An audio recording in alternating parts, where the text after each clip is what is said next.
بسم الله الرحمن الرحيم الحمد لله رب العالمين الرحمن الرحيم مالك يوم الدين الحمد لله رب العالمين والصلاة والسلام على رسول الله وعلى آله وصحبه أجمعين. أما بعد، مشاهدونا الكرام، نحييكم بتحية الإسلام قائلا لكم السلام عليكم ورحمة الله وبركاته. وعليكم السلام ورحمة الله وبركاته. والله تعالى تيغنا ومارمو هيندانو أرو ترنغاندانو قناة نور كما نور تيفي كما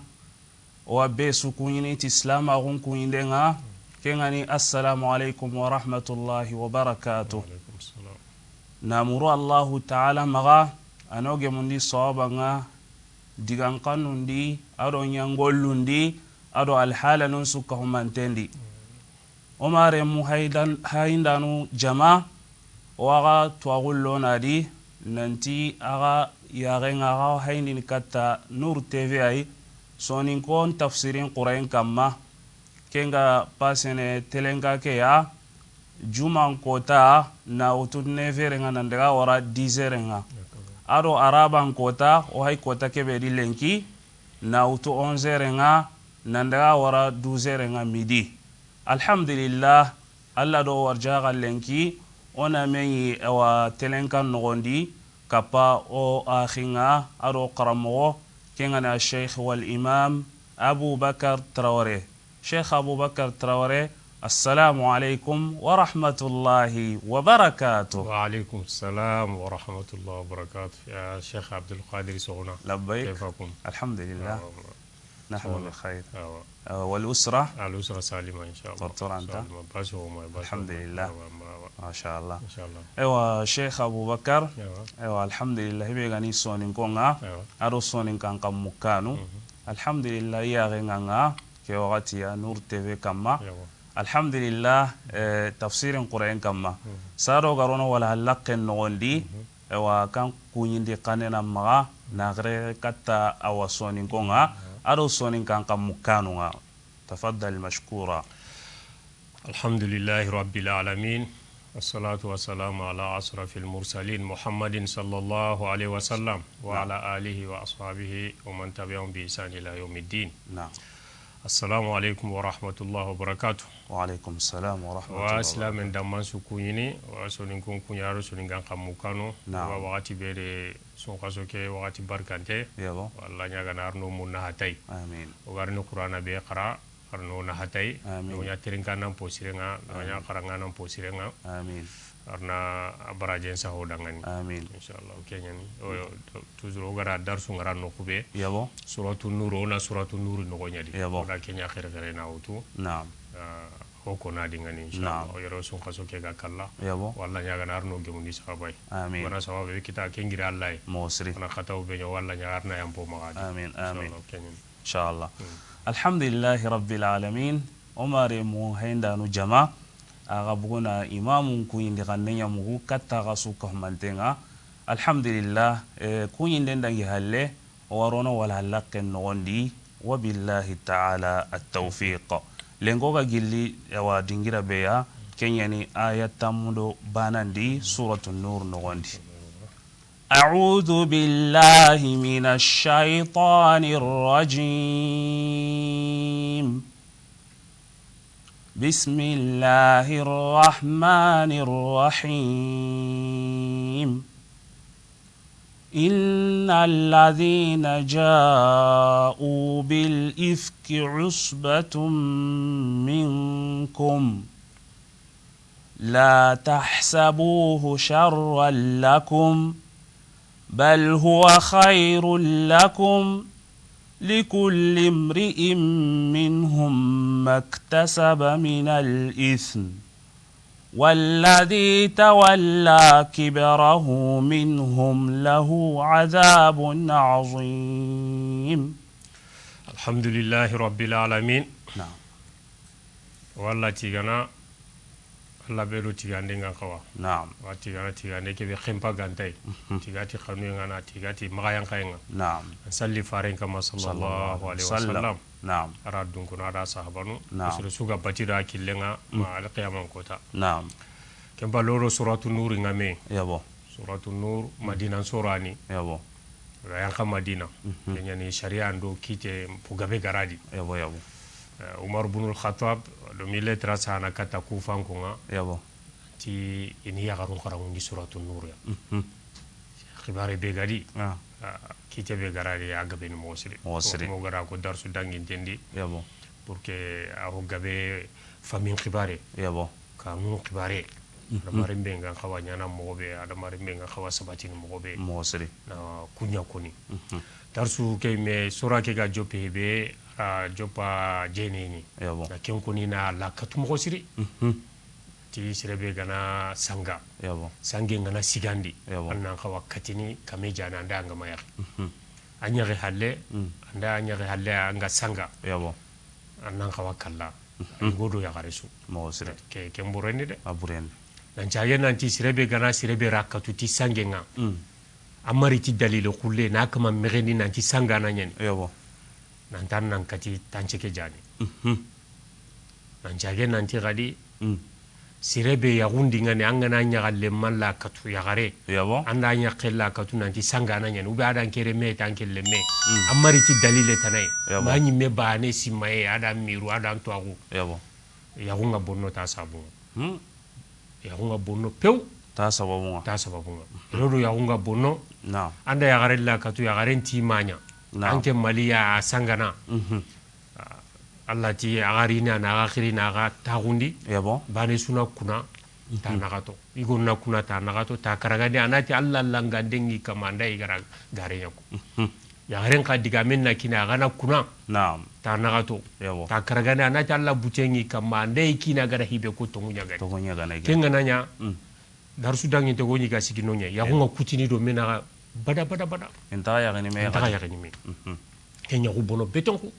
hari go ngana nimisi ananti no igara hibe ko nimisi gare nya ni ga buta ni gara ko ya harenta nya na yaqi anta ya na ya ke gadi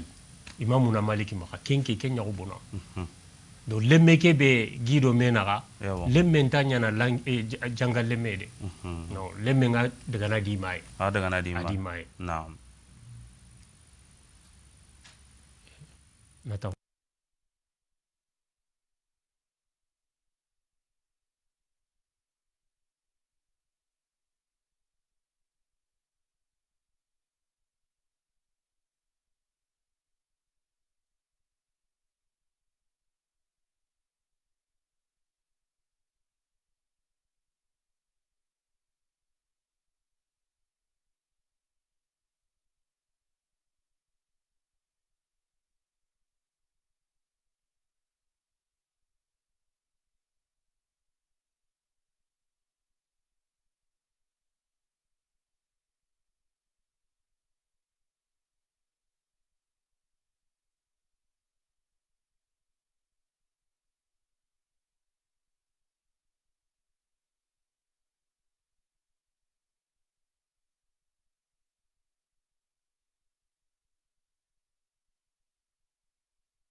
wayam pay munu jama ma qur'anya ni ga kuto ma inshallah o gara waranu ko awtuno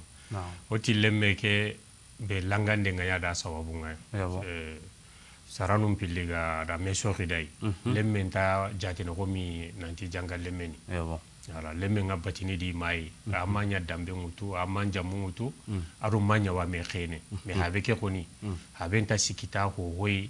anta habe jamu mutu ara habe ta mera kille donc serera ante kenya garera kata nanti sanganani se sangi masabatai adi kina kuna kuna ihate donc sangana ngana ti sangana nya nanda kajai anga katini ke lemme ke ga jangal lemme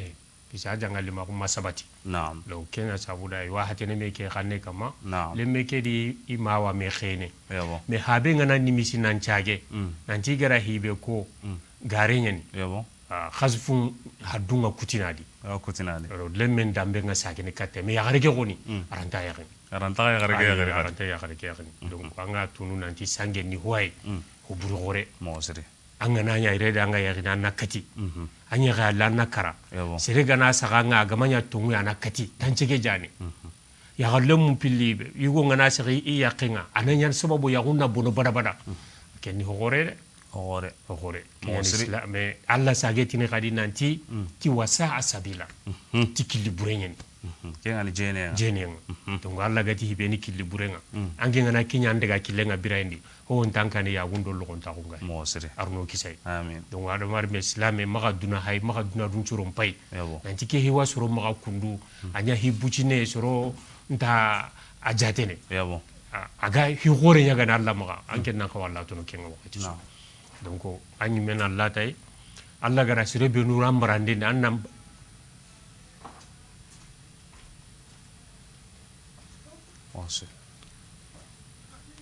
angara alla gara serebe nuram marandendi annam barci kunda naka anna hera sunya ni maramare kite mo siredi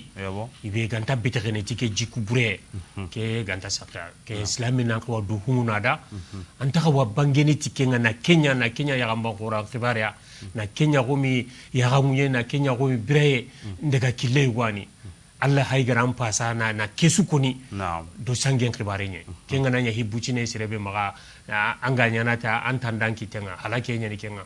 arno kise amin angana tan islam ni mu'mina anna alla digan kanunya tiringana alla digan kanunya tiringana inanya maga hokore agaran ka bahi bi anna ken to kono alla garanya mari bi anna kenya me anga ndinge dinanga nanya hadamar munye ado duna anga duna hayra anga hadamar munya en ibe igani hibucine ngi maga khawanya na hibucine do anta alla digan kanu tiringa kenni masibonye kempeti dina guma goy donc oni kenya kapa darsu dangi teke lengi darsu nga jopene hibe allati innal ladina ja'u bil ifki usbatun minkum la tahsabuhu sharran lakum bal huwa khairun lakum iti qasfu ke ayanya ka sababunya ke ogarni ke masala be koni hadithul ifk Allah nanti sire gana sire kajahi anan kati tancege jane sababu ayan kan sababu nga kite bedi kenya haykene ke Allah radiga menjo pati hibenu do gara hore ndiga mengari amma salangari usbatun minkum jamani nangira ka kun silame iki Allah witu la tahsabuhu sharran lakum kam ga kenji nanti ken hobure aga dangande ken kite igara faren ka gumen la na rakatu tisange Aisha radiyallahu anha ya gare pubucine da kenya rakatu ti sangenga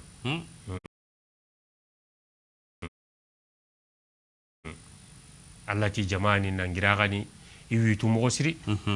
Hasan bun Sabit wadi adu Misbah bun Usasa adu Hamnatu bintu Zaid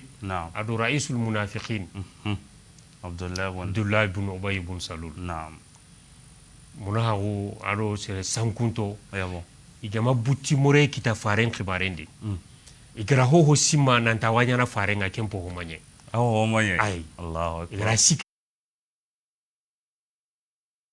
kananti butengar ni moro faren khibarendi mobe ya ima ya kita jangu mani menya ya alaka di isro gorum palaka di ya wadi ngani ida logonden kitadi ça c'est watagunu na occasion munduta irawai dimina bugani dudi mogobe mosri kenya hijiran sina karagandi fare sallallahu alaihi wasallam ko me aisha me gara ko hadise ndi nanti fare nya ganai bakana daga iga jalaranunga na sokyon kosono iya harundo mena na sokina nyai do mena donc hibe sokenga na bugu kenna tiredai ado kenna bugu dome fare ka tirendu ko so ayi le halle madina ama kaso sikintirende nya hollati ne kaso illai ko li bito tami kaso ana sagirin atiketa ya gara sokyon koso do mena ga ike a soken nambu ike an kawa daga na da kenya khazwatu bani mustalaq na'am ati bugudo farenga sallallahu alaihi wasallam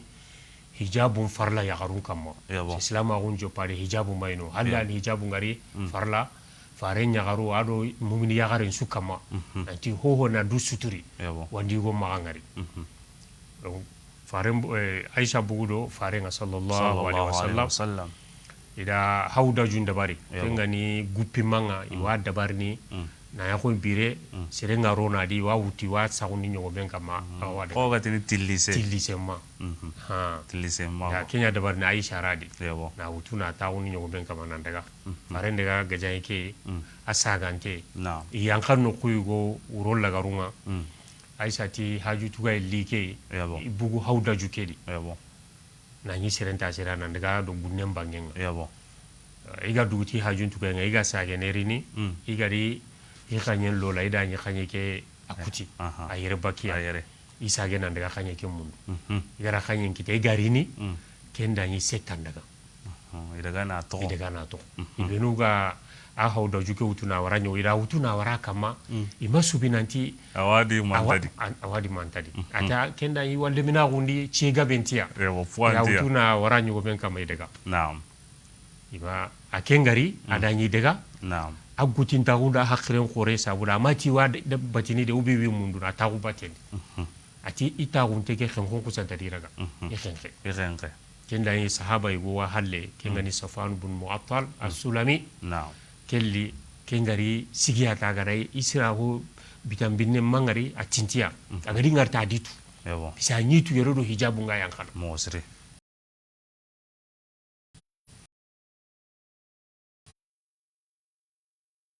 donc akusan dati inna lillahi wa inna ilaihi raji'un Safwan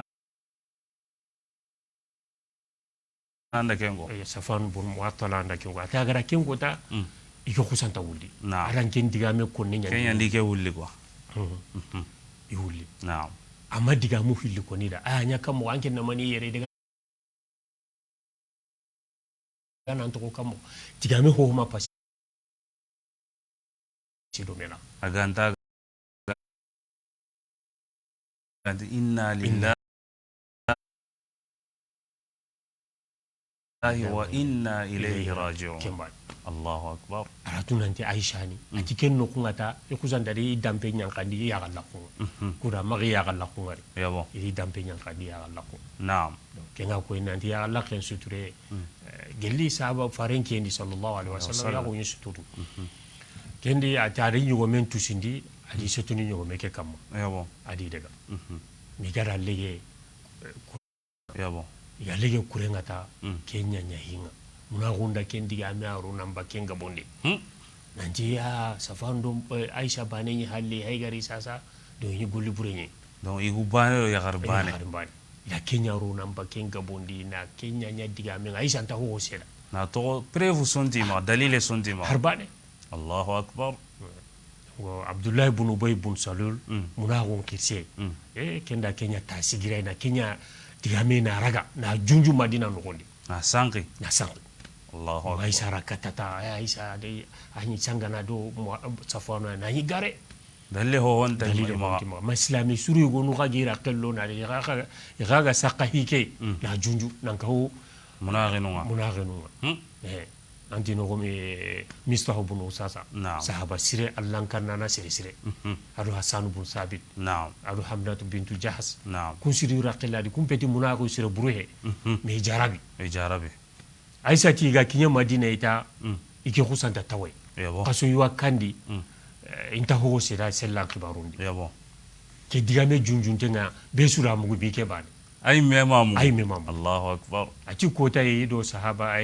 ya kare go ambu do me gara selatire yabo kenya kusantara diga men ko ni dangani an kibare nga junjunu deben no gondi ay men to ho serade ati ken sahaba ya kare gara ko ni da mistahuma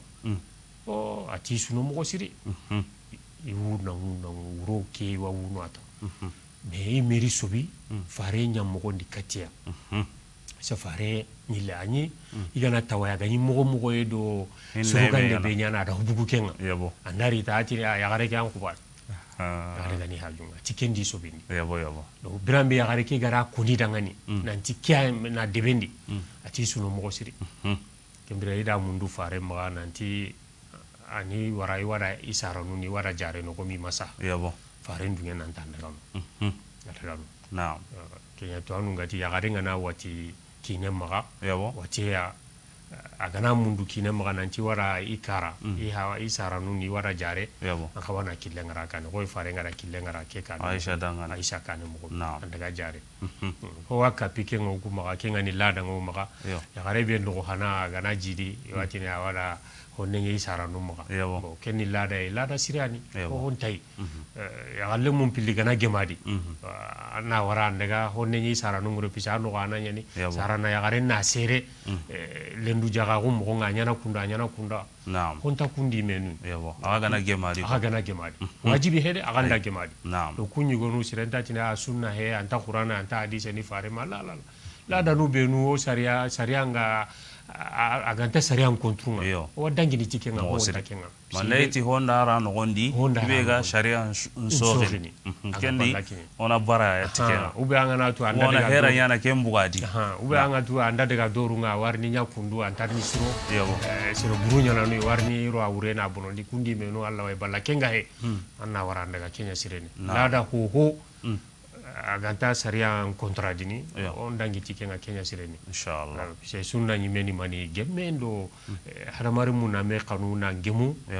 ibega kanu lo na kadu mena kenya ni lo kempo ho ganu aganta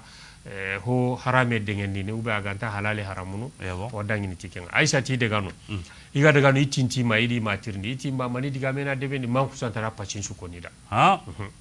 ati kero kyane ida kya ko nan danga Allahu akbar man ta danga ati magasuno lemme ati ya garesu andanki na gemunte ngana anki na wa mundanga anki na munda tainunganga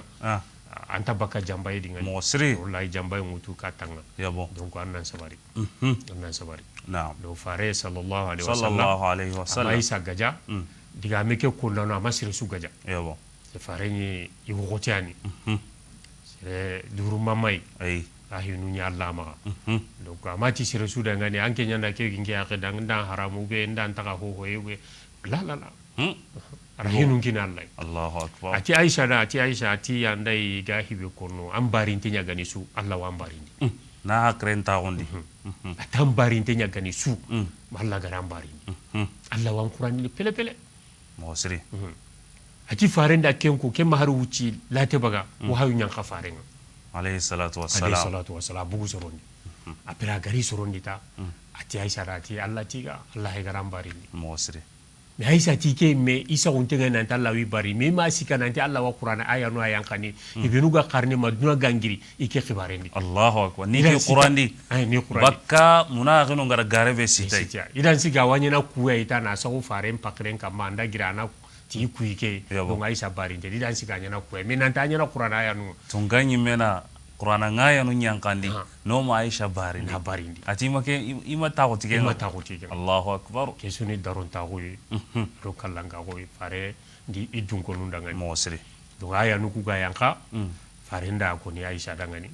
Aisha ma ti Aisha da tandaga na fare ti ga ati kenda fare ti ken Allah ti ina Allah ti ga Allah ndi Qur'an mosri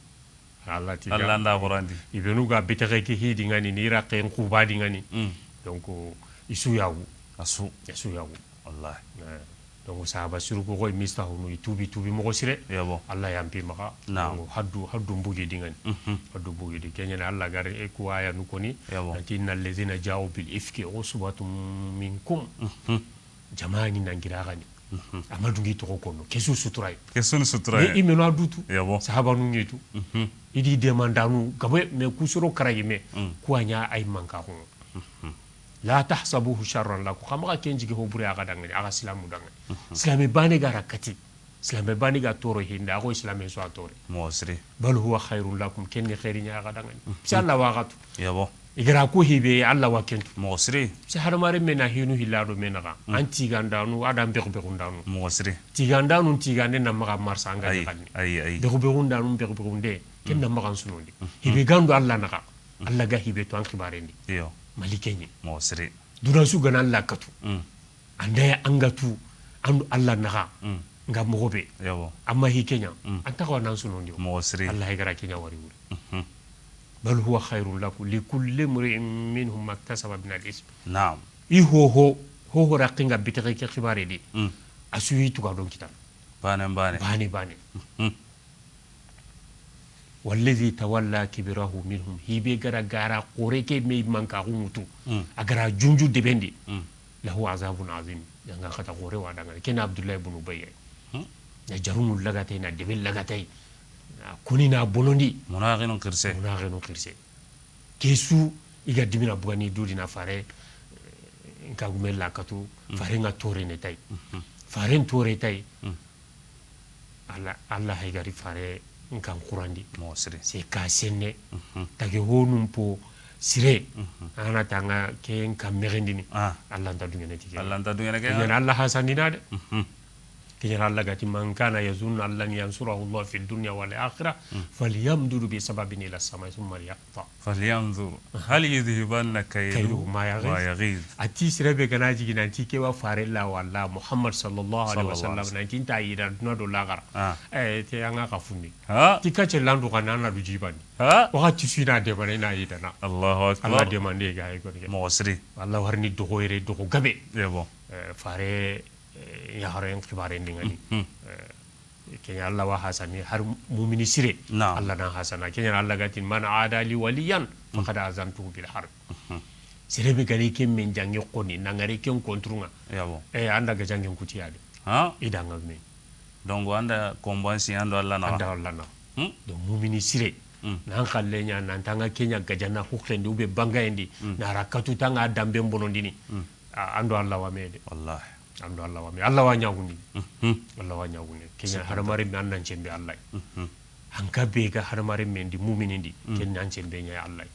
man yatawakkal ala Allah fa huwa hasbuhu hakaza Allah sayidina ayi wori inna Allah yudafi'u 'anil ladina amanu Allah wa nyonto ni baka mu'minunu harmare munga ramundu burobe nu do aro hera buru do jikki buru donc Allah konti nyonto no baka imumini surun kam mu'mini su donc an pour an Allah hasan den kita an tugen Allah kamal an bidun kini Allah mosri donc angana ke hay keni la farin daraja naam aru farin ga sigira be naam Allah no ko ngana kenya koy ay mehed ay garen kibare naam ti wa mehendina Allah ri ko ayanu yankanina Qur'an farin tage on posireni mosri لولا إذ سمعتموه ظن المؤمنون والمؤمنات بأنفسهم خيرا وقالوا هذا إفك مبين التي هري هاجر كبارك مغواتي به ظن المؤمنون والمؤمنات بأنفسهم خيرا تي مؤمني yugundo mumini yagaru ni khairi ya jikiti do imay gan xawa sakadi ga meke Allah ya gara jara ginde nyawutu mo se na jongoy surtout hibenu ga kube khibari kedi ni su jara gin mo se ha do ke sigira may gan xawa ay faren ka gume ke yagare senne ke yagare sire naam ke to bure ganara ha kunna sawu kenga jiga gaide Allah mundana ke jiga gai Allahu akbar gila gara muga kama yan xawa sakai وقالوا ينيغان خواتنا مؤمنون ينيغان خوا هذا إفك مبين كني غارا بانغانتي كني غارا خوري كني غارا خوري تو الله كني جيكوي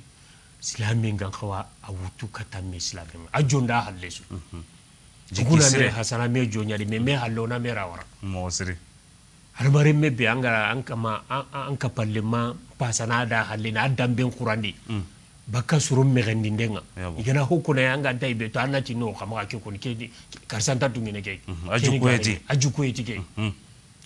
anki ngan ne khediga mege diga gore yande digan koren wallah diga gore nyen Mosri. Allah wantu kana te duna dula mosri malla garan ka hasa na suru ngara nan ka halle korosanda ngani mosri nanga nan khallen ka nya suru la katunde nye do halle diga mesu gona kuna ngenda sirebe amadu maharati me mukura ngasa ka santini aga saldire langa ho sankin danonga nanga husan kindano Mosri. surtout hay ke kebe ke Facebook ke do Wallahi, internet ngamma. malaw nyani balaw nyan balaw gore har marbe ho onta kisini ay donc Allah ti gara mugo gati be inyi gan khawa hisire nya jikiti do mumini nan khaw kunni ammi mumini anganta hibe jikiti do maga me jikita khay mosri نعم لولا جاءوا عليه بأربعة شهداء hari do sedanu na gati galli sedana e ni maga أنتنو تريفونتي مغا refunti ma kenya ni ku be nu to nga banga dinga ni gara junju sukatia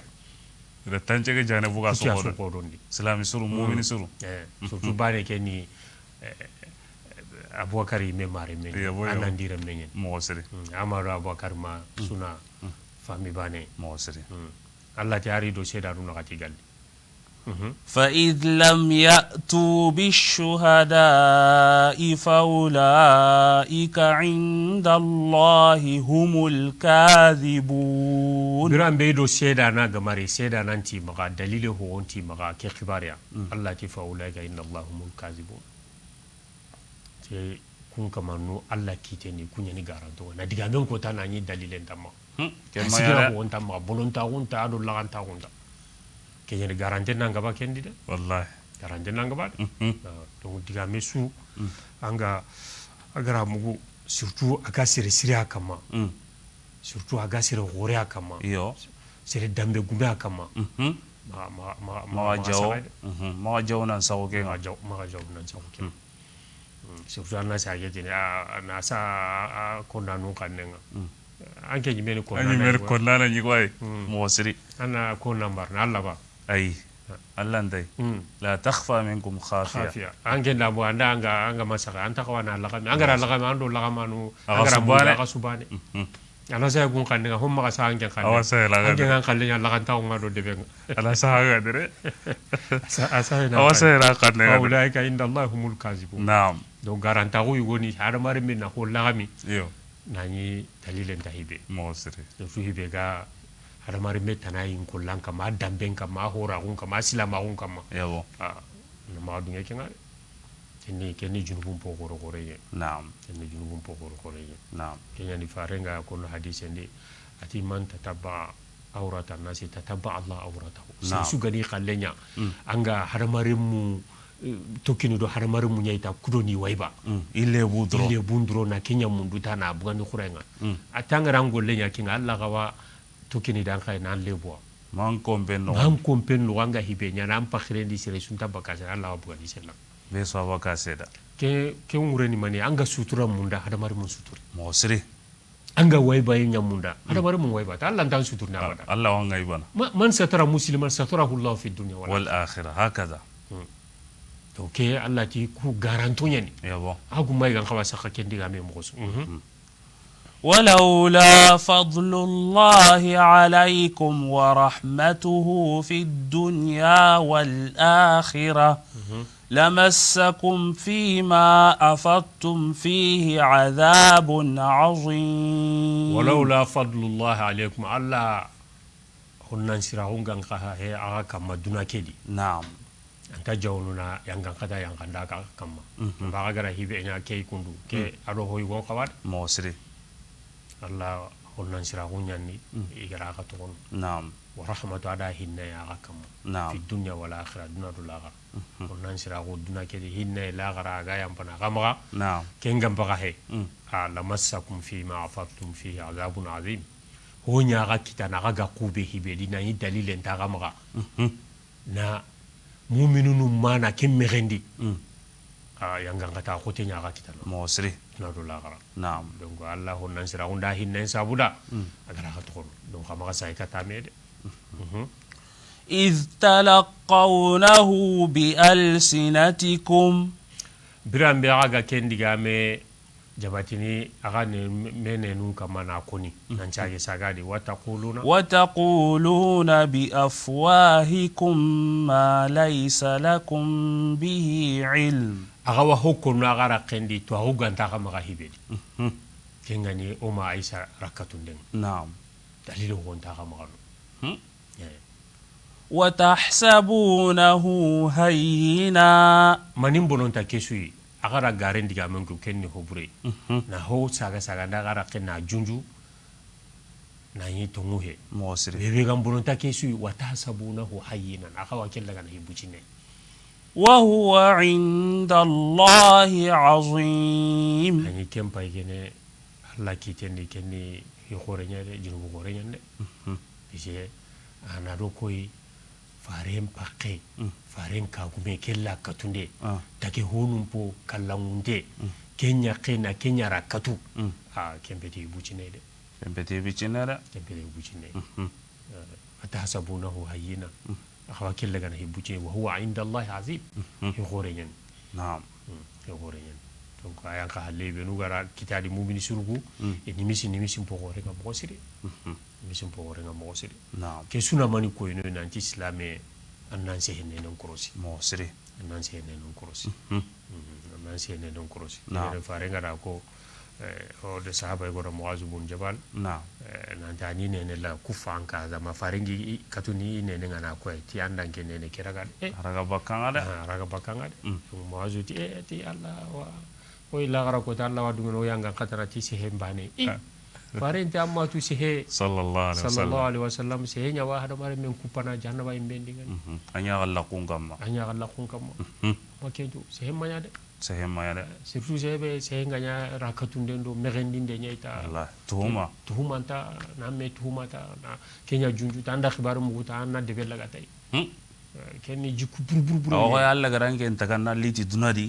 kudo anna sorolle bunya mundu na sank na sankri jikku burburu nyen الله wa wasire gabe di taraga na hoyimme iwa sono tayya wa sono tayya ha na ke khibaru sutu karsa no khibaru nga sutu nga kunduta kenni masibonye Ibrahim palle su masibonye arno kisay آمين ولولا إذ سمعتموه قلتم ما يكون لنا أن نتكلم بهذا سبحانك هذا بهتان عظيم الله ما دوتا harsa de hay dogonye harsa ati walaula إذ سمعتموه hara ganyu bagati be aga ki khibare mugu aisha haqqindi qultum ma yakunu lana an natakallama bihada aganyi ga watina kunta ga wase ne ke hidingani ke digame ke ni garambi ne kunta se ne ke dinga مغسري aganyi ga siki ken sigirai ma yakunu lana an natakallama bi anta saha nan tagge mi abada ku ce ke aganyi ga hasani ni faren ka gume na ken tuhuma ti jene aku mu'minu no kana sekendi subhanak sinna nganki Allah subhanak akeni kaba ko ede sirebe ga sede tike me aisha haqqini subhanak الله rabu ga subhanaka ko no kaba ko ay kana kaba ko hinga hibe aga darun haqqini ngana ko subhanak hada buhtanun azim keni gara qora binay keni gara qore ketitum نعم ketitum يعظكم الله أن تعودوا لمثله أبدا إن كنتم مؤمنين يعظكم الله الله واغا يا مريني أنا دوجي مدالا يا مرقانوما نعم وهنو دي منو أنا مخكونا كنيا ناتي يعظكم واغا واجم من أنا غنيا مري نعم أن تعودوا لمثله أبدا أنا نشاي كتا كمي أغادي ما ساي كتا كمي أغادي أو لغما سايكتا كمي غادي كمي أغادي فارن باخندي فارن كاغمون باخندي مؤمني سيرن باخندي يابو ko sigiranu ngeno kama ka dunge ke gadi anta wudu li misli aba ndaga hungu ke dangani agaro ke tagawade ke ndaga awre magaro ke simma in kuntum mu'mina gela ndaga gani mu'mini de ndaga gani mu'mini surunye aga ma sare ke abada masai kata kemia e harsa sero gon wa islama gondi watini islam na magati wa islam en togonya yabo Allah haigara ke dogo sunya do hibe na Aisha barindi har sai kuma nanti ya Aisha rake Mosri waduna de har sa waduna de har sa wadire ne tike ngai wa ko ni misurundi ya ko ni batulu wa kitabu chana nanti kun islamin ya nanti kun islamin ya kan nan to ku do kuma geme hiringa ne ay abadan odinta geme hidi Allah da kebe ko Qur'ana dina Aisha barindi aya ko garenya ne aya nu tamido ho do kunya na mani sasa kenya ni tuanu ngati Allah gara Aisha barindi bakka hibe sirebe ganara katutiki anni kafirini sikka sunta ken kafra won anni kafirini zanda Allah garandia mosri wala Allah mi anti garenyan ati buhtanu azim anke ndi harsa ki tongunyen kafirinya na donc kuncoro be nuga ken ko no harsa iga sahana iga junjunu kafirinu nyeni kafirinu hare ndai ga salli ni ga mosri wala jangara qur'ana aya ngarandi bananya kafiringa mosri limisli abadan in kuntum mu'minin anda ga ni mu'minina kenya ni mu'mina go ado dina gumago kenni hadamare men na dugge munde Allah khallenga wakati su mosri wala sere wani ne abatini naam awasallina asumunu awajjakam bugandini naam medina tama batana nyani medina tama yabo wala batu ndo dina guma ko intabana wala ngana ya dine gumenga kenya wanna hana dina duna do la garasu mosri me ngana ya batana nga antabaka misire ndanga sallina nga sumunu me kujiku merento nga dina tanga dina angal halanya surondi fukana nanju kon surondi dina peti batu bani ay dina na utenya na birayim po hakama ya sirebe gana ya batana nga hukuma kata antabaka misire ndi amuleni ya wa sumuna wa wati ni dina nga ba no kembedi kembane heti no kembane heti dina kuma ko mosri wala foke anala nya mari khanu jikunundo hotana foke antelo kun sudia naam ويبين الله لكم الآيات الله وآيان بانغانديني أغادانغاني آيان كوبينوغا شريعة daga kilun ko na ga daga na jikun ko ni ale hala no biro ha gan kawa gollinitia ha gan kawa mogobe ambira indi na'am Allah wa kun su bangani na ga daga ni wallahu alimun hakim Allah ni tuwana nya ga ali halanga Allah ni hin tuwana nya ga hinu nsoro gande mogondi donc Allah ga ayanum bangani nanti khara kenya ka maka ke togon sirebe gana kensu topoto ambira indi na'am kenya ni dina gumenga dan ka husalle ndo sumendo Allah gara hibiru farla yabo me angana mali sallendo sumen bane ado islama oke gondo manuku karaja anda kunsu nyati mogonga me Allah ya nutana nu Allah ga tanna nyamo be birendi anda ankure anda anta galle mu angoli nyalle mu anna nyato mu tanna ma jambante anna nyakun kempo ho anke nda kensu warana sida anga bugu misire ndi tanyame serenda tutike da maslame ana maslame tanga kenni bolonye kembe te dina guma ko ay wala dongani batana me dina ntama wala do batana nya gabeni mosri bo kenga nya batu nga gabo maka dina nga lampu kenya na islamu ngara halle mosri kenya na islamu ngara halle kenya ni misire nga gabono yabo nga gabo yabo na yi dina gume na loga dina gume na loga batana nya gabeni yabo me dina gume na loga wala donc birambe farensa banu ngara ibe haga duna takande sumara yabo dina nyanyi ma ya marati dina nyanyi ma marati batu bani ay ma marati batu bani donc yi liswanda kana dome angara bani utuna bani to anta kilamba tendi ke yeno ko hay lengi batu o sudire batu ke akama yabo me dina nyime ibe ga hotu kendi ya Allah har batege me sheikh ona yana kundunya idro hibe ga tu ya renga ma logodi o yana dro be so yana do islamu nga ke halan to kebe islamu nga ke ali hala beri islamu o sababu here imenu ali hala sababu se wakati dangi islamu inyi dura su kama yabo ila kitati mani ke dinani wala do kura dina nya bugo vindi wala no halenya bacho ngata salo wakati nginyanga salijin katanga salini so kwaso nginyanga sumunu me anvim kute anga kenya na hibe galinganda antawa kundunga aish wala antawa kundo ke anga silabe lebine ngalli aya gare mutu na amboshe ajene ya gare so kwaso ngana kana tandaga hilati so kwaso ki so kwaso ki ya ama tubi de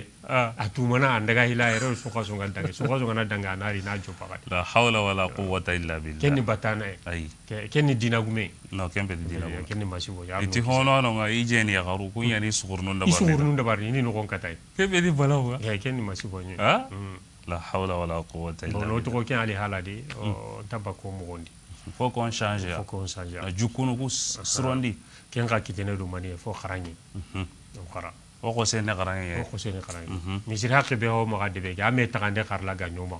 kew cho daga kane kew cho do daga kane mo siri ya kharla no ni mani mi lo dan tanto ya debe su ha campagne miside mo siri kunda so nga yini miside wano miside ba anti miside nga benya wala o mati ken wure dina anti miside tagay hobre de me karange ona ken ka hoduma presque miside en kurana ti allam batenye baten kantara to agumbale to gunya halle mo siri angana tan Allah batuna yanta Allah tu anta daga me kita nai anga nyana kundunga ta mo siri e pe angana batu sangin tawon gamma Allah ta ken mutunu foko no dina hankita foko on khara mo siri na'am إن الذين يحبون أن تشيع الفاحشة في الذين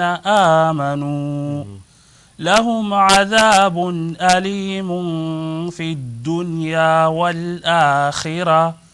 والله يعلم وأنتم لا تعلمون التي إن الذين يحبون أن تشيع الفاحشة في الذين آمنوا نعم التي سربنوغا موندا غولي بورين نان تانكي اسلام ديغان او ميسانجي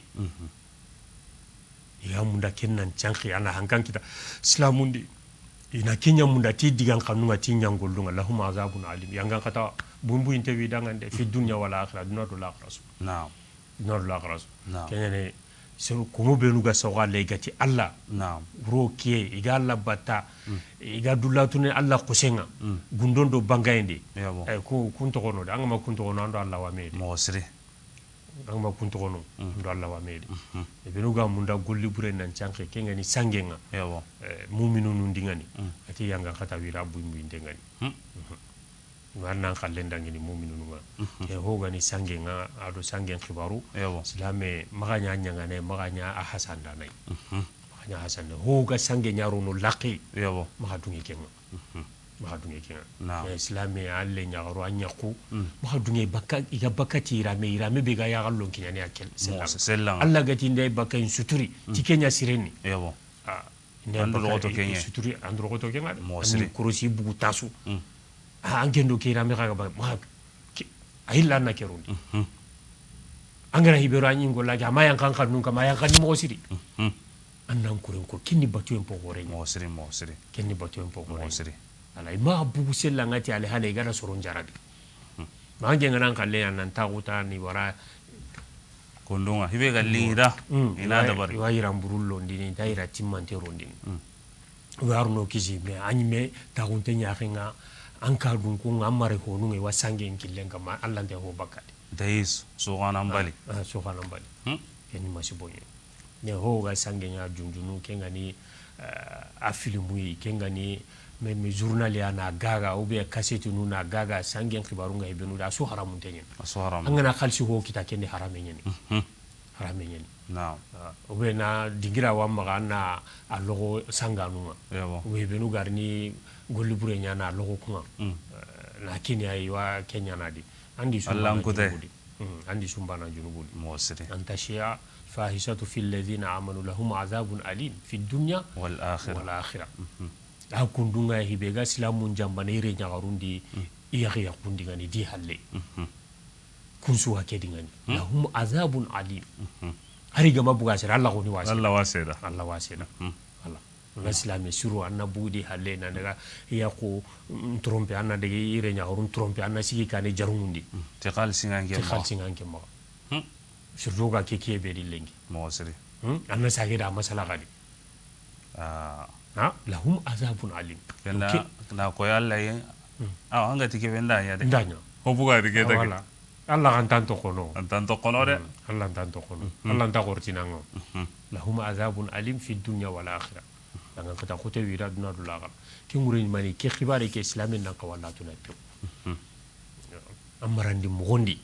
an sehi mogondi an golnya mogondi naam annan ko walla tunay an golle ngana gemu no kwa gardinde nga ko moga jamanu benu gardien nanga bodi ngani yabo sangera an gardinde ma dunge ke ngani tolnu ndo motelnu ma dunge daga nanu ngade anandu tanga baka golle akal tenanga wa fason nanga ba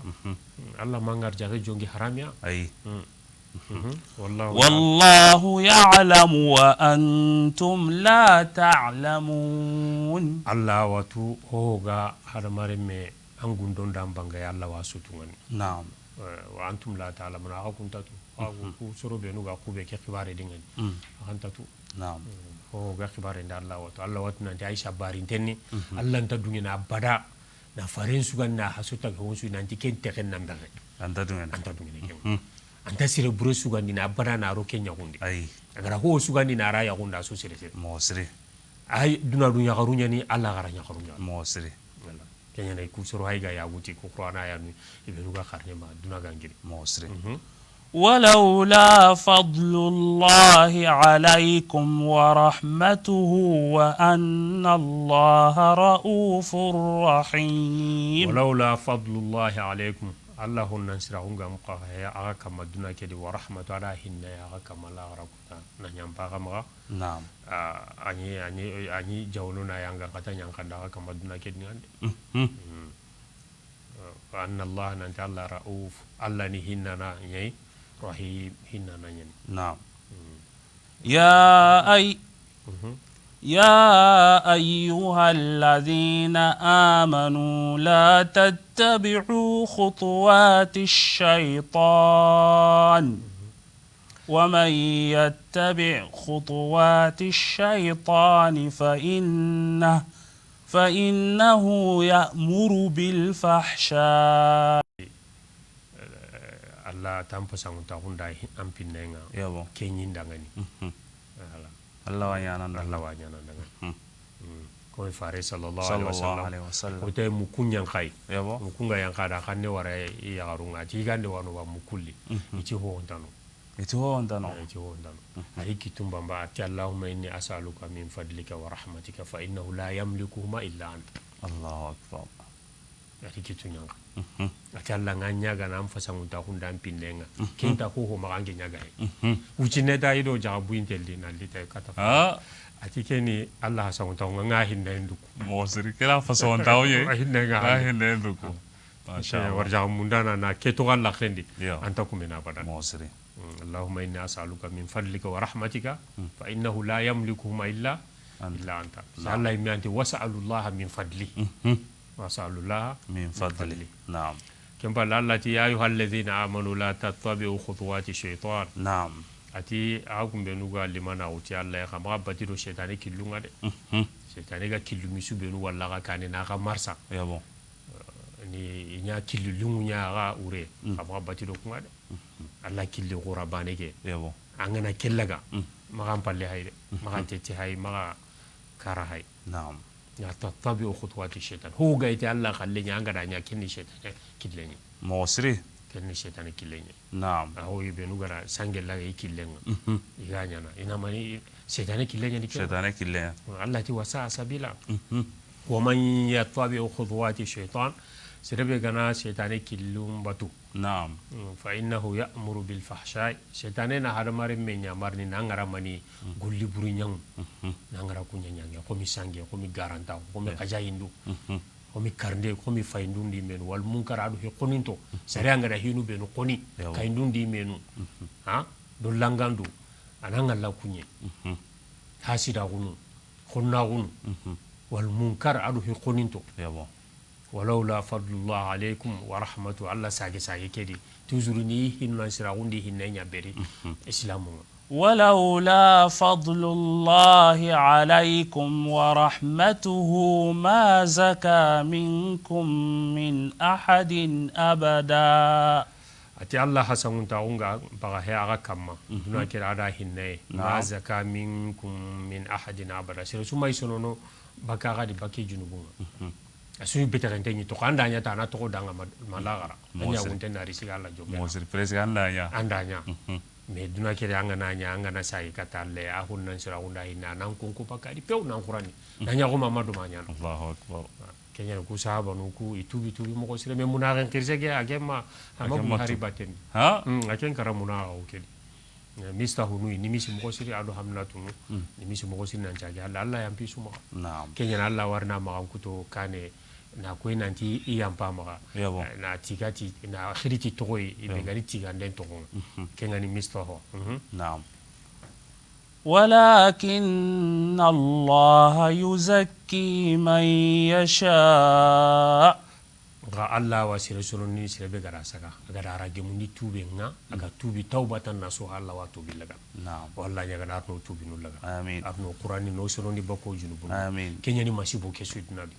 o dangi ni kenya on ta kenya raga na hoya urondo ke anga junubu nyana ta tandan kitenga Allah kenga nga junubu qorunya nyana ta ada marumu lakatuna ada marumu mekende ada marumu kainde maganci hundundo hoyno junubum po khore alli ki khore nyanoy Anta jaten ho ya. anta jaten ho anta jaten ho Ngawalla nyagana. Ewa yampana nyani. Inna na nyani. angen ka kayni do khalsin khibara ta angaran ki tumba mbata na do khalsin me nanti Allah yam pimba or ki angana ti Allah nan joti dan junubun Allah ga nan nyanka nan junubun an duna khairin do la gara khairin sukita Mosri. nga sukitana Naam. والله سميع عليم Allah ni mukana nya ga diga musui ali tuana nyani donc ko men kawa kan Allah ide Mosri. ko men kawa kan Allah ide anga ko no hibe dangani kenga mamu Allah wa mu kude Mosri. angana ise hene ka farenda kenya ko angana ise nanna se siro ku ban nan ko Naam. non ko andaga kilinya diga mburi ko nenga kemanya Kemma yara. Allah samiun alim anga golle be nyana antu kene tikenye Mosri. antu kene tikenye Mosri. donc har mar min nan kawa kan Allah mosri har mar mun jondi halle an maganya sababu anga har mar mun mehendini angi rakata Naam. ke kemanya Allah samiun alim ahigara ke magan kutu hilli beranga donc anyi menta kan nan jimi anga tini karsa antayre sigina hokonara sami ngano de Allah ni mukana. Allah ni muka Allah taro ngani de Aha. Alimun. alimun Tuwana. angara kuti imebe Allah wato Allahu akbar. kengure ma jebe ugana ko na ba ko no da le maganje ne hede Ya haray men de rege wa ko na ta dit nan dinga a kontro gaide Yo. Allah wato anga ko no tibi Mosri. ya do Wato. sami on ali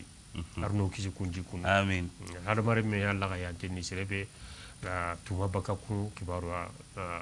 iraq laga baka har mare mu kibaru har mare mu lakatunde Naam. yana ya sehana nga har mare mu nyara kata jarabin tempo khore nyen arno kisai Amin. lingon taraga na hubure na yi hubure Oburu gore. no aro hada mare ma goji meri aga sere suyi sere nyana mahe to Allah ko ni maka ko ولا يأتل أولو الفضل منكم والسعة ولا يأتل أولو الفضل منكم والسعة أن يؤتوا أولي القربى واليتامى أولي القربى والمساكين والمهاجرين في سبيل الله Allah ce wala ya'tali ulul fadli minkum wasa'a Naam. ati hasan tawu dunko dina dunko siro yen dunko aga dingani kinna maka kune ado wasa'a ado Allah gada yurwa nya hibenura ni banna hunde أن يؤتوا أولي القربى والمساكين والمهاجرين في سبيل الله inna maka kune nanti inta kinindini imarin tintunga Naam. nanti inta surunu kundangani Allah nyangi halini kunya panena kitiro kinia Yabo. seke yang kasababu ni fare nka gumeke kinga na Abubakar renya hareke Aisha Yabo. benu gara ra kutu gara khibare ke junju de ben mo gosiri misto ho buno sasa wadi kenni Abubakar mare tinti tintenye anandire menyen misto ho maro Abubakar ma isu ni mare munyi dunga kenkite kendi do hike garinya garenga abubakar butu mo siri abuta wure abuta wure kenda abubakar asiginte ngata hu kabe abanyo abubakar ni barnanye mo siri mari meke aya siginte kita hu kabe ni fa hu kabe nyana danga banna bana tire banna honnan sire ya mo siri do kenga nya ati imare meke ko ni kenta ga gode rona tar ha abutu ati sire suma kite ni kere nya rilla katu akenya gai ati nta ga gode rona tar bon Allah riaya jankan abubakar ka bute mura yabo na magan kutu ti magan kutu ya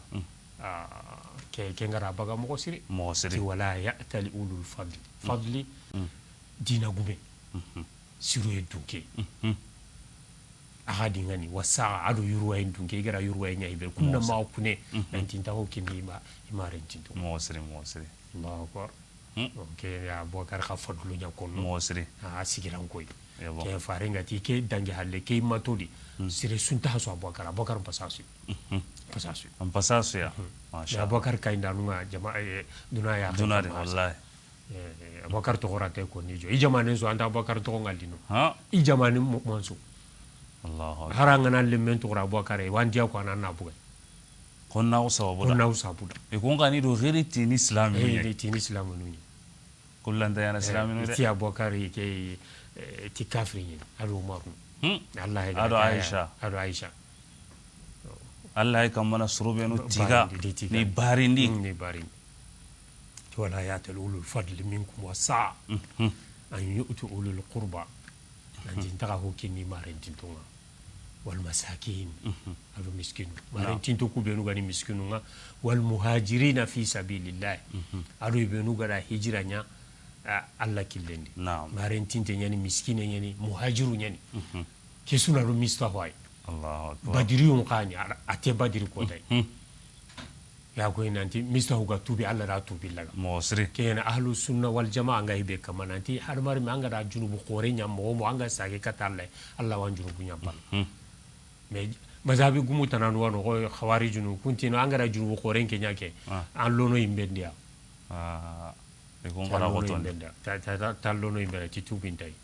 konda gotonde donc ama wara Allah ya gara Allah sauda kenya Allah sayena ma gudo nanti ulul qurba wal masakin wal muhajirin fi sabilillah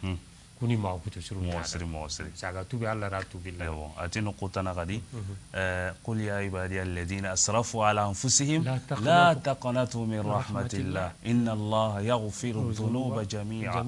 innahu huwal ghafurur rahim do golli kabiratu nyange antanya na sababu ya Allah kutai nyange na ngulli surum bonondi ngulli surum ta bonoti ken sababu yabo ala anga sage do halle ko ga golli sirum bonondi ni ken hilla kapenye ken na gollen so bonondi ni adu anga na reteki na mbugu dinandi ken ngolle bonondi anjage kala kamma yabo bisa Allah rake o man yarta di min pandi fayamut wa huwa kafir ma haranga makara kama mbugu silama gundi yabo angol lumbono me angana sagerini an kontunga sagene katanga al-islam yajubu ma qabla an kontunga sagene katanga me angana karaka mambugo amma sage do angara sallu do ho nya su daga khafu donc allati wal ya'fu wal yasfahu ina nyampa ina haqqeto igara hobre benya yabo ini haqqeto imare mukumaga ijage kati mo gasenga ala tuhibbuna an yaghfira Allah lakum yala akum mu'minun tamunda Allah na nyamba kama kawa diga me kay ga bera bokar mosri kenya kaya ga ga bokar ti wa mun Allah nyambi bokar agani hibe nyana mista huda asage kata kinga na hukka hukenga Allah masha Allah ariki te sawi buten kama asage do halle mo asage do halle naam kenya na nyampa sirebe gara hubure nyanga na nyampa ma wajibi he ma khanu jenyen inshallah kuna ayatana di wajazaa sayyi'atin sayyi'atun misluha faman afa wa aslaha fa ajru ala Allah hakaza ala donc anna nyampa sirebe gara hubure nyanga anna nyampa ma o khanu tan ho mundu tan sire jikunyani mu'minin jikunyani surtout yampay bane gahe abogar khalle ki ma yampay bane nan jage nan surun tawonya Allahu akbar kenni wala gunye mosri kenni wala gunye kenya Allah ga kono kenjiku maka wono ayatanati o ma yulaqaha illa allazina sabaru o ma yulaqaha illa zu hazzin azim hakaza to hada bar min nan ka hucini do kunye o ku setana na butti buro lono dai karsa ke ngara nyinga nge minga karanta ka sena da min dan kara nan ta nyara mera se Allah dan nan nyampa ma nan chage do halle nan curada yawo ati kenne ale hala ta kenya na besu da gandi besu ran ta kenya na ay malla kara tak khoren kini sirebe jikunga mo se halanga Allah kara ibinu kanu kunyawa ko ne jikunga awa surondio angara kame ho wonya anga sage do halle yo yam panama wa nyamana pe mo siri ne be ganga wogu da ngana nyata awa walli no ngana ho wana wara sige nyangure masige nyagure masige nyangure akalle atamure mi ale halay donc en tant que continent islami sire megeta islami sire aku karsa ay okro kembe gadi anki ba anto ga kuni no kusa kenanga na lakatu ha anta ka kunduga agara kame ho bure nyanga angen khalle ken bononta ken khalle mo sire jikku sire hiti islami annan chage do halle na nyampa na awanya na sababu ya junubu ni gon wano anta tini har Allah da yampi maka ange na nyampa suro maka Allah ga yampa na maka epe aga hibe suro na nanga na anga tu ah hada mari mun gara ho nyanga nga yampa na nanga anga dangine yanga dangine sheikh noto emso son ke ya arajo nga ire kundu ko tay Omar mego grindi ati ya khi go do hoy go nya tinta yampa na kama maka de ora kanjo lenki kumbane ati ti ustad kama ga du toro lanta yambara ke kama maka bo alla danya ani muro maka ani muro kita sona debe ke era bo nyam na déplacer na daga kata kama nga me o maka ani muro kita bo kenga be nyani bo yam pembola ga tura be sakange ni me honne he puis toujours amma menea toujours ando kutunya na me nga kenya na nga ke korna da nga nyano kun banga na yam pata ambuti ngamor e pe kenga nyana sababu ne nan pillungu Allah da wanya na sababu nan junubu ya fare a wanya na sababu higo balante nyamba no koygo Allah wa nondi mosri warja ko te nyamba andan kenya pa wanya na sababu Allah wa ngarja ke ruwan yam pa kenya ni mu'mina onga aya ni gogora on kayme awanya na sababu ya masibo wa katanga anga yampa karsa magadi kellungo Allah wa bartina ndo masibo mosri do yampa isira nyande koro yampa me ma Allah kana yampo ma se fuke sur khaso gore gara ngari na ho nyando sire suna kana nyampa kama mo aitina ndanga yampa na sun khaso ngana danga kana utai khadi kempetire o gabe yampa indi kenye sun khaso ngana ke yampi ma ya sun khaso ngara taida jopa khadi kenni bolonya kembe taw manja sire adamare mi annan daga kilenya yampa ngama ware Allah gara yampa ko mo ala tuhibbuna yaghfir Allah lakum abakar bane hitikede sire suanga yampa Allah wa yampa namma Allah donc sire suga de anna waranyi mendi yala anta munda Allah yampa ma anta munda Allah ga yampa namma anta munda Allah nan junubu yampa wa anga kinya munda anya ga yakeke agara hibinu nyanga yabo gelli sino manime yampa sudingani amare me ta yampare har wakati su anna rakata tukunya ando mikenya ni ando mikeko ni ando mikenya ya haren ka anki na gara ho nyanga yampa maka ta rendi sumpundi ngane mare ma hundi ngane hibuci ne ta ona kotoni na akaka hinodo mena maganya na makale on ta nyana mera sire keni masibonya araganta jikini me salama umma ken konde ya ganda yampa kenda ga dangina da agama husrangan ta hobono yampa inta hada mar renda kenya ati yampa inta anji din ho hoy ma uruge dro oguran siganga yampa ta kenda nya lemburenye ana ikempe no anga yampa into anga la ya wakati surona ho nya ngana ti yampa donc sere darenya yampa na soroma sere hore me siranne kenta yampa na de arno yampa usuma kan amin arno nya yampa nu soroma kan amin والله غفور رحيم Allah ni hinna nanye Allah ni yampana khorenye ikomoma hinna nanye donc an kan choko an Allah hay Allah wa yampana se ngada ra wa ho kinya ne khempanga akinga yampana an gembe se ho ontanda adiri nga ke kinya ne khempa an genda yara ni me khempantu antanyi me khempantu ele farenda ya dai nya muna ta kuma cin ya hadisi godi yabo wala jiku sire nan ci sire be anda gaja anta sage ne do halle ci muna sire ta muna ga gunta kuma cin wan dati hibeta na gaja na lo gaja ngendi anta sage ne di halle no ya pa khibare ntadi kellante ko makalle kembe jukku sire ke ti jukku sire munaqinu jukku wani ge munaqin jukku aga sire sudi munaqa gon jukku go wandi donc tubi bakka tubi bakay anna nyamba surumma ando serenga tawo woni wajibi aga walle me o ko no so ni gandiga men no gondi tinene ndo kambe suna lakken no yedi me waga jana ma nene ngara awa kambe ngara nene mboto na hore mbuganda ya mais après wali ngono donc o gana taxu wajibi waga jana walle meya mais o ñampa me maxa na taxe lingondi meya kenya siren na yaxunu lingondi me moxo siri na ñampa me maxa na mungu me ho burunga na yana ya karsaga segara ho bure ñanga anta mungu ne anta yampana ma anta mungu ne wakati su ana rona tarondia kemmaya kenni masi bonye kenna ngaba ya galle mundo be yawo moxo siri anta yampana wakati ara ndati yampa wakati su asage ne kempi ba awaya anta yampa yampa maya kenya na abubakar ke ga kone ta nyiga kuna yabo nanti taka gode roni mare meketa ara kuna ne khoso mbugandi nan chay kata hosirenga ke anke ngana kuna ndenya barta do ando hosirenya na enke kuna ntaka sena da enke kuna na ntaka nyana mira sire Allah ta ma ito mbugandi de anga kuna tike na ntanta hosirenya na kuna ndo khoso mbugandi nan chay kata hosirenya ma an kuna ndekinya barta do ando hosirenya ngena kana ti enke kuna ti Allah ntaka nyana Allah ti ntakendi la tajalu Allah urdatan li aymanikum an tabarru wa tattaqu wa tuslihu Allah me yampi haqqendi donc anga kunatia kuna ndo ko sombugana anna kulli sirenya donc kuna nden takawa nyana sababu na ada mare men balio ho sirenya naam إن الذين يرمون المحصنات الغافلات المؤمنات لعنوا في الدنيا والآخرة ولهم عذاب عظيم. التي إن الذين يرمون المحصنات الغافلات المؤمنات لعنوا في الدنيا والآخرة. نعم. التي بنوغا هورو يغاري دو تيجيتينتو دو تانغانتو. نعم. إذا كونيارا كتا تسانجنا مغندي الغافلات يبنو مونغنتنغا نسانجن خباري بانتهر والي حقيد حرامي رنتا ينقني نغول يسون دو مكو كلو كلو نين كنا مؤمن يغارون دي حرج لنك أنكبه لا الغافلة المؤمنات يبنو غني مؤمن يسرون لعنوا في الدنيا والآخرة لانجي دونا دو لاغرس كون كمان لانجي دونا دو لاغرس نعم ناكوي نانجي جنوب غوريان دي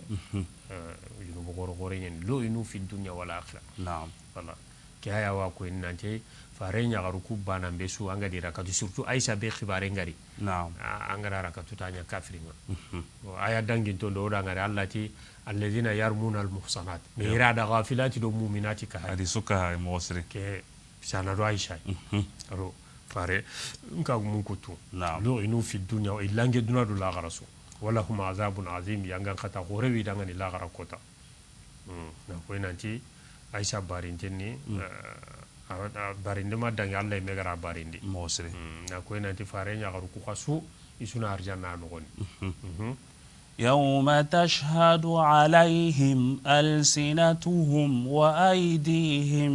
وأرجلهم يوم تشهد عليهم ألسنتهم وأيديهم وأرجلهم بما كانوا يعملون كتابي kata goreng ida kotabe Allah ga nyamare kini nunga sehini kama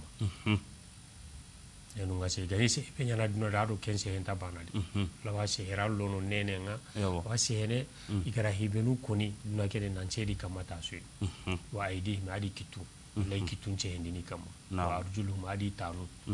awi se hendini kama kenya gun kore nyande wallahi wa bande kore nyande tanga terena daga no kuso agara bollu bresu bima kanu ya'malun yani ho nyana dunadi ni way batikem intaka duma nene be ganye kallenga iga takunu tay dunadi na suru way ba ken nene wa kurunu